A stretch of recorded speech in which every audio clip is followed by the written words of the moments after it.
Hello, everybody, and welcome to the big show. My name is Mickey, and this is Mickey in the Middle, the quintessential show for Middle Americans, where all Middle Americans are welcome. It doesn't matter where you've been or where you're going, it just matters that you consider yourself a Middle American and you want what is best for the country. Now, we do a couple of things around here. The first thing that we do is we ignore the 20% of the people that are on the right and the 20% of the people on the left that the normal people in the world would call crazy. And there is a lot of crazy going on. There's enough crazy going around for everybody right now. It is, holy smokes. Some astronauts get stranded in a space station because of bad equipment. And the next thing you know, when it's finally arranged that they get to be rescued and brought back to Earth after 8 or 9 months being in space, that there can be such controversy. It is absolutely crazy how many people are going, hey, the heroes, and other people are going, whoa, the enemies, they're bad people. They didn't rescue them. The system rescued them. So it's absolutely crazy what's going on there. How about the Ukraine war? It's also crazy over there. It seems like some people want peace, but not if the wrong person is trying to promote peace. Now, I'm going to say this right now. What's going on in Russia and what's going on in Ukraine is not a good situation.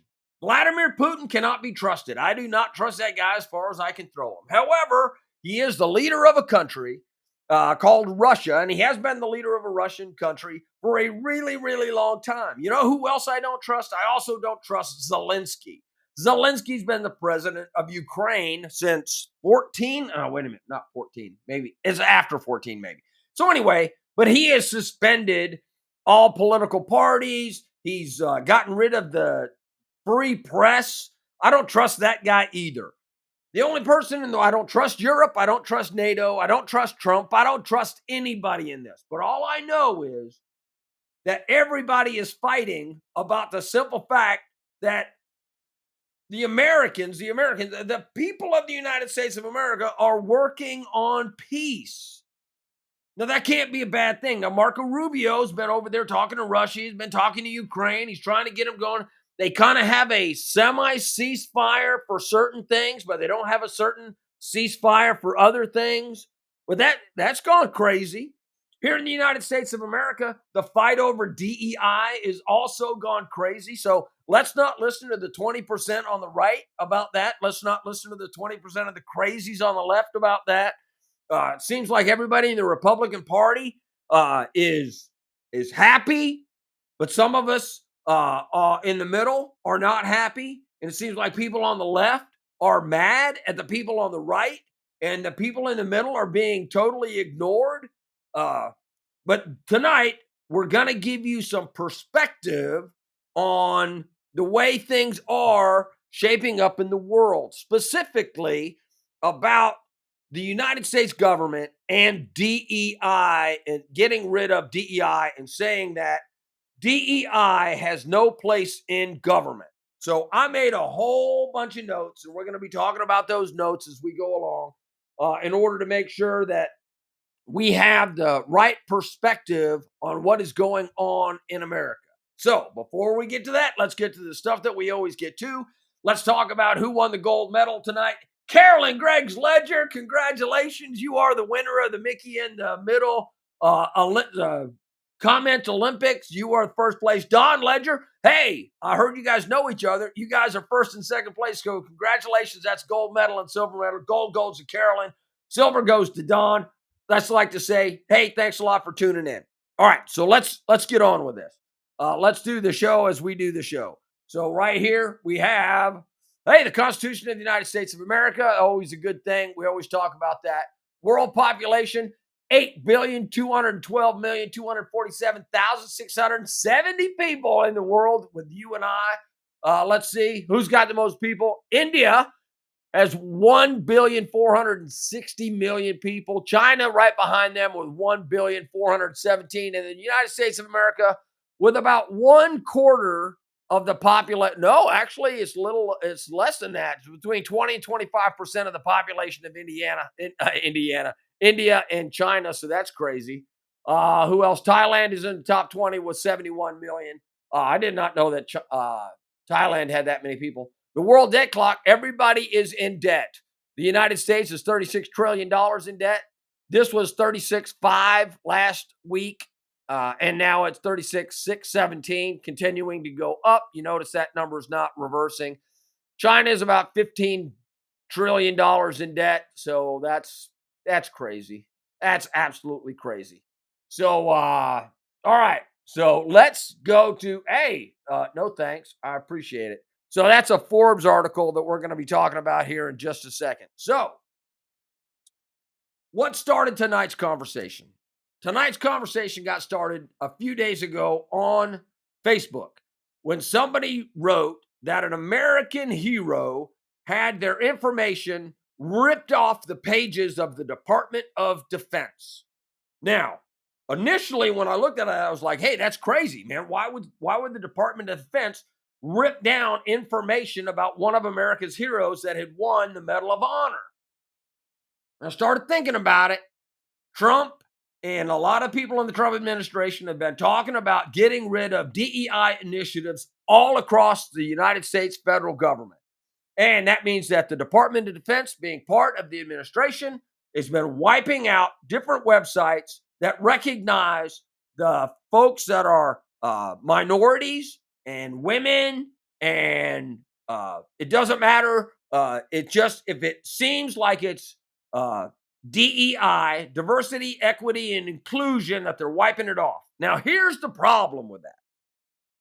The whole world is kind of doing that. And that's where this article came from, right? So this article by Forbes is talking about all of the different companies that have been rolling back DEI programs. It starts off with Victoria's Secret just to get the attention of the audience, but it talks about a lot of other things like Fearless Girl in Manhattan, talks about Warner Brothers, Discovery, talks about Goldman Sachs, Paramount, Bank of America, BlackRock, Talent Group, Pepsi. Chief DEI officer position to focus more on employee development will shift its supplier diversity program to focus on small businesses. JP Morgan Chase is watering down and removing language around DEI efforts, Coca-Cola. Anyway, this article goes on and on and on. Uh-oh. Let me show you the article. We are not doing all right. So anyway, I'm reading from this article from Forbes. My computer's not working right now. Hold on just a second. Let me see if I can. All right, so that's not going to work. It just might be me for the rest of the night. There you go. My computer stopped working, so I can't show you the other page. But you got to trust me when I say that there's an article by Forbes about DEI being wiped off from all of these different businesses. So Trump is not the only one that's getting rid of all the DEI programs. A lot of different businesses are to major businesses in the United States of America. So when the Department of Defense wrote down that a Medal of Honor winner that was a minority was being wiped off, when it was reported that he was being wiped off of all of the pages, I went to the Department of the Defense website. And what I found was the Department of Defense, I cannot believe that this is, hold on, I'm going to see if I can add this real quick. Let me see if I can add this. So the screen, We're going to add that screen. Can we add that screen? Yeah, there we go. So we're adding that screen right there. So what's going on is the Department of Defense is getting rid of all kinds of things.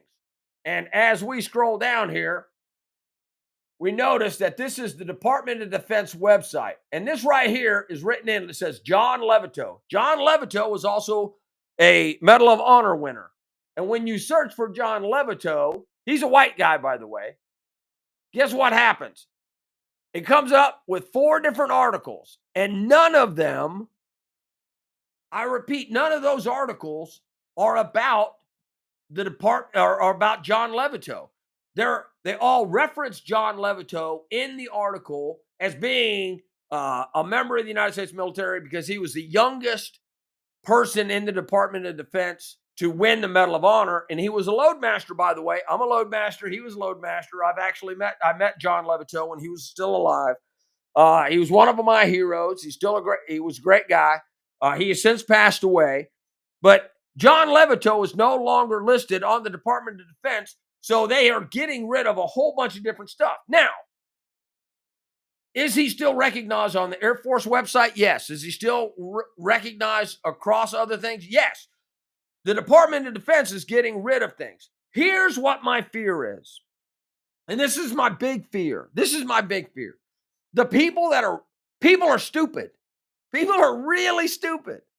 And the people that are wiping out these historical pages, like on Jackie Robinson or that other Medal of Honor winner that I was talking about, or the Tuskegee Airmen, or anybody that's black or a woman or anything, they don't know history and they don't know what the difference is between keeping history that is significant history to the way the world works and the way the Department of Defense and the way things that are significant and happening in America and DEI programs.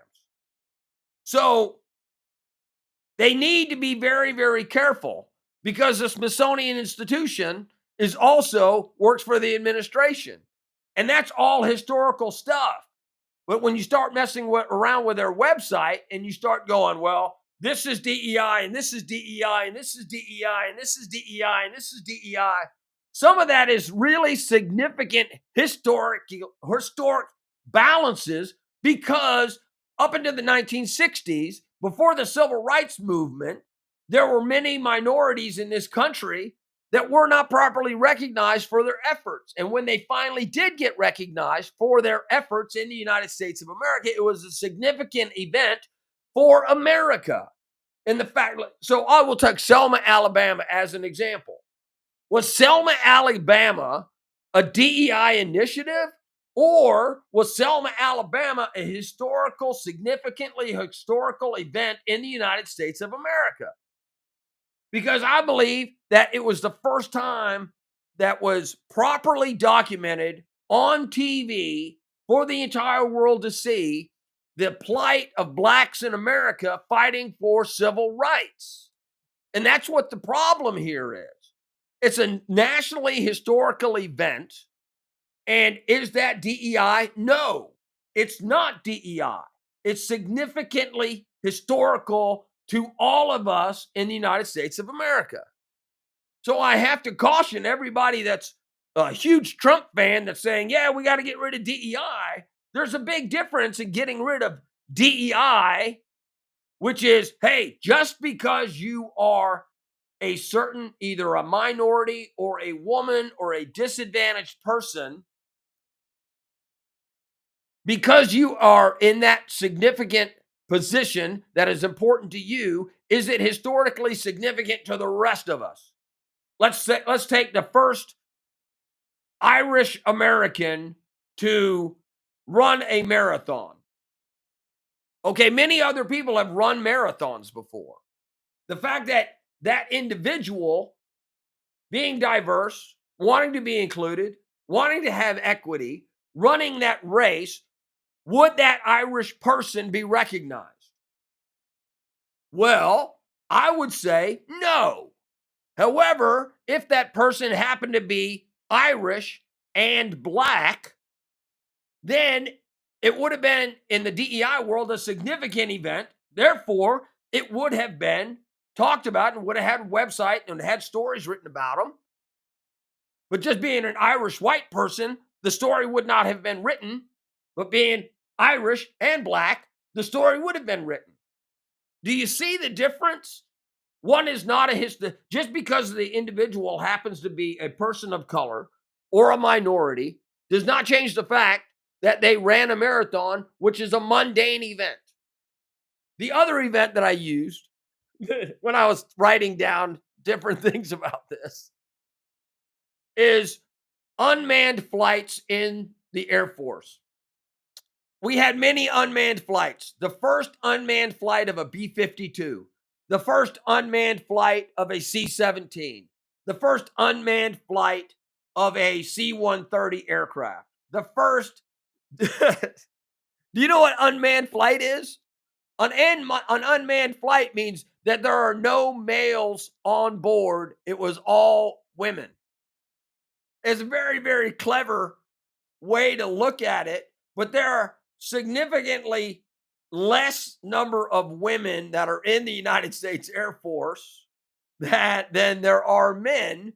And when they noticed that a crew was all women, they called it an unmanned flight. Now, I have to admit, when I got in the United States military, women were not allowed to fly in combat. I was on a C-130. We were considered combat flyers. I got a little badge for it because we were a combat air crew. And I was told that I was special because I was combat qualified, combat air crew. And women were not allowed to do that. Now, in the late 80s and the early 90s, women then were able to fly into combat. But it wasn't significant, and there were not a lot of women that were flying in combat. So, was that historic that those women started flying into combat? Yes, it was historically significant because that had not been done before. And I don't care whether the woman was white, whether it was a minority, whether where they came from, whether they came from overseas, whether they were disadvantaged, whether they were tall or whether they were short, was whether they could do the job. It was significant enough that they passed air crew training, that they got on an airplane and they were able to fly in combat. That is a historically significant event in our country. It's like integrating the Department of Defense when all minorities were welcome to participate without exception in the Department of Defense to be in all of our military services. Now, I don't know what date that was, but I would say that those are some pretty historical, significantly historical events in the United States of America. That's what I'm saying is there's a difference between what's going on in DEI world and what is going on historically that is significant to our country. And are the people that are making the decisions on these websites smart enough to know the difference between what the fuck is DEI and what the hell is historic? I don't think that they are. I think they're going in there and they're just going, hey, look here. This is not enough. We're just wiping these pages off. And then what are they doing with the pages? They're archiving them. Well, what does that mean? Does that mean that they're actually taking them to historians? And then the historians are taking those and they are archiving them properly so that they can be properly researched? Because here's what the deal is. If somebody writes a website or if somebody takes a video of you and puts it in an archive, it needs to be searchable. And it doesn't matter whether you're black, whether you're white, whether you're anything, because everything that goes on film, that everything that is written about, everything that goes on the internet becomes part of history. Everything you did yesterday is part of history. Everything that I did a week ago is part of history. All of these people that were recognized for their heroic actions, they were only recognized because they are a minority or because that they are a woman or because they are disabled or because they are this, that, or the other thing. Well, that's still an event. But now the people have to decide whether that is going to remain in the forefront or whether that's going to remain as historical information and archive. And that's my problem with what Trump is doing and with the controversies that we are having. I don't think that the people are smart enough to determine what's right from wrong, because I've seen too many stupid people do too many stupid things. And it's absolutely incredible when you think about all of the historic firsts that we've had by people like Chuck Yeager setting the breaking the sound barrier, right? Chuck Yeager was the first person to do that. When a woman does that, is it significant enough to be historic? Well, I don't know. That's up to somebody to determine, but that means that they're going to have to put some brain cells into that, and they're going to have to determine whether that is historically significant or not. And my problem with this whole idea is that although things have to be documented, we have to get back to a place. We have to get back to a place where your immutable characteristics, like the color of your skin, color of my hair, my weight, my height, all my blue eyes, the fact that I have bad knees, all of that is not important when it comes to setting historical precedents. So it doesn't matter. So are we supposed to say, all right, Chuck Yeager was a white guy. He broke the barrier. All right. So now we have to find a woman who's going to break the barrier, and a Latino to break the barrier, and a minority Asian or somebody that's disabled. Do all of the different categories, because I can find something that's an immutable characteristics in me that if I ever broke the sound barrier, it would be significant enough that we would be able to document that. Mickey broke the sound barrier. Now I'm never going to break the sound barrier. I'm never going to break the sound barrier. But you get what I'm saying about. You get what I'm talking about. And there are a lot of historical firsts. And we have to just be able to be careful with that, because right now it seems like a lot of folks in the Trump administration have just gone absolutely crazy. And that is not acceptable to me. That means that I'm going to criticize them, because I don't believe that they're giving enough thought to the processes to determine what is appropriate for our children and our children's children and our great-grandchildren to learn about. That's all I got to say about that. So what else have I got written about? Oh, the code talkers.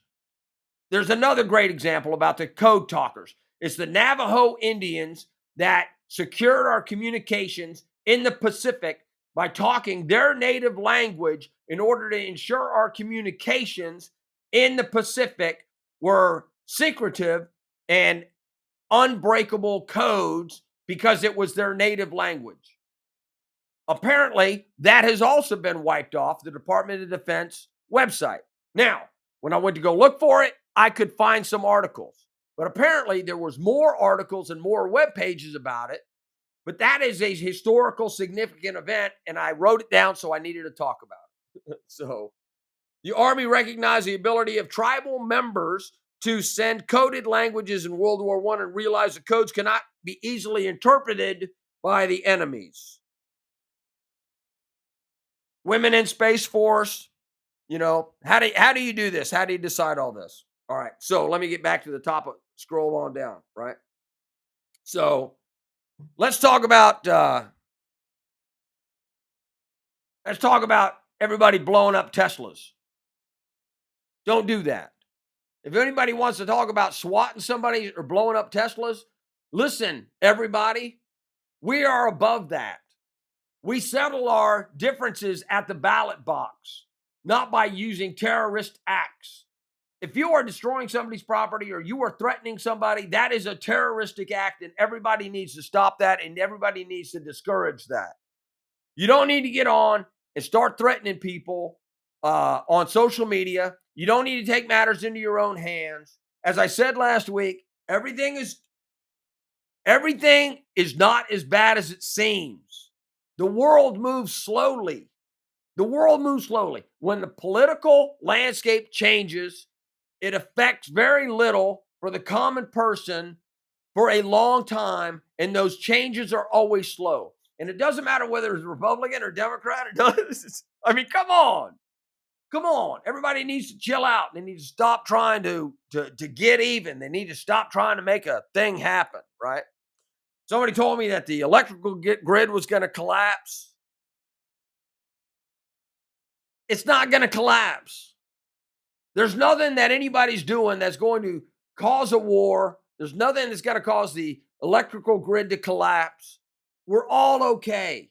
The stock market's taking a hit, but like I talked about last week and the week before, the stock market is always going to be back. It's always going to be back. You want to know why? Because that's the way that businesses operate. Sometimes they take some hits, but sometimes they have to grow. They're going to do everything in their power under the new processes to make those businesses grow and make them profitable. So every few years, you have a dip in the economy, and then it goes back up, and it dips in the economy, it goes back up, dips in the economy. Now, I was complaining about Joe Biden a couple of years ago because gas prices were getting out of control. And I admit, I was not happy then, and I did some complaining. I did. I apologize for that. I should have known better, but I didn't. So, hey, Susie's with us. Hey, Susie, how you doing? So, hey, that's going to be the show for tonight. Remember, everybody, DEI is a thing. Diversity is not our strength, but diversity is what makes the world have more character. Equity is not a good thing, but inclusion and equality is. The equality to have opportunity, because you have to admit that having equality makes the playing field even for us all. And if you think about all of the women that keep complaining that the world is not equal, well, no, the world's not equal because everybody starts in a different place and everybody has different skills and has different education and has the different ability to go do things. But just because you start at the bottom does not mean that you can't end up at the top. So I wrote down some things about all the depressed and oppressed women that are out there. Let's talk about oppressed women. How about this? How about Nancy Pelosi was Speaker of the House twice? A woman was Speaker of the House twice, not one time, 2 times. It's a total of 8 years. Kathy Woods runs ARK Investments, which is one of the largest hedge funds on Wall Street. So how did she do that if she's so oppressed? Governor Sarah Huckabee Sanders. How about Kristi Noem, Kathy Hochul, Gretchen Whitmer, Kay Ivey, Kim Reynolds? Those are all governors of states. If women are oppressed, how did that happen?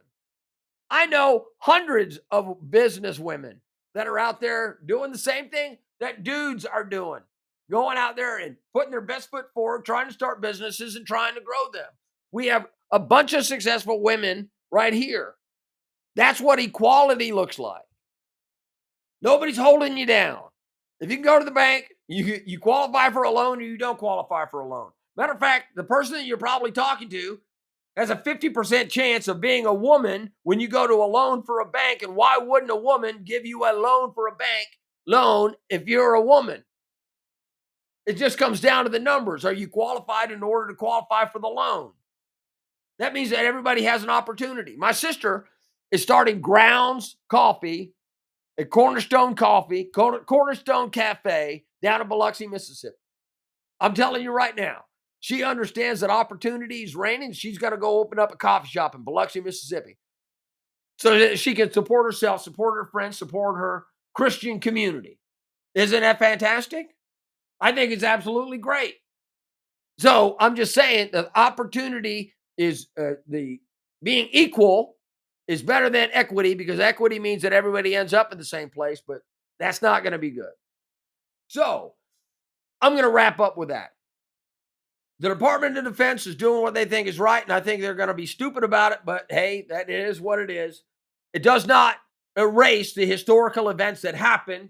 They might have to be annotated and historically kept in a different way.